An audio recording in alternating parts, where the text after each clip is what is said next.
Viewers, இன்றைக்கி சுண்டைக்காய் வத்தல் எப்படி பண்ணுறதுன்னு பார்ப்போம். ஃபஸ்ட்டு சுண்டைக்காவை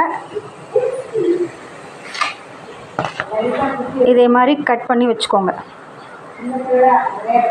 சின்ன சின்னதாக கட் பண்ணி வச்சுக்கோங்க, ரொம்ப கட் பண்ணக்கூடாது. அதுக்கப்புறம் கொஞ்சோண்டு வெந்நீரில் மஞ்சத்தூள் உப்பு போட்டு இதே மாதிரி ஒரு கொதி விட்டு மூடி வச்சிடணும். வியூவர்ஸ், இங்கே பாருங்கள், இப்போ சுண்டைக்காய் வந்து வெந்நீரில் கொதித்த தண்ணியில் போட்டு நாங்கள் வேக வச்சுருக்கோம். கொஞ்ச நாள் இது வேகணும்.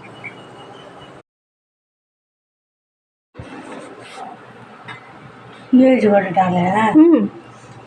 வெந்நீர் தான் போட்டு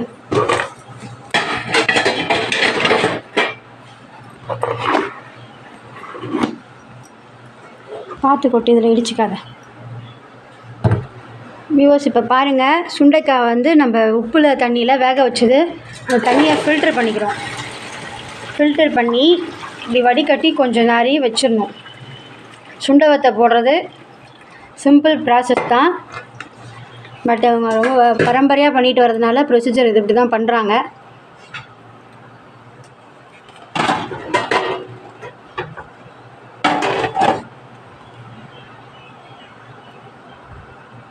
இதை கொட்டின பிறகு என்னம்மா பண்ணோம்?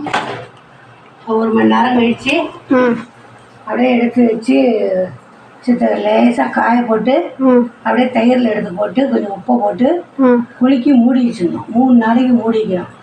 மூடி வச்சு அது வெயிலில் குலுக்கி காய வச்சு தயிர்லேயே போடணும். தயிரில் போட்டு 3 நாளைக்கு அதுலேயே காய வச்சு தயிரில் போட்டு எடுத்து வச்சா காஞ்சி போயிடும்.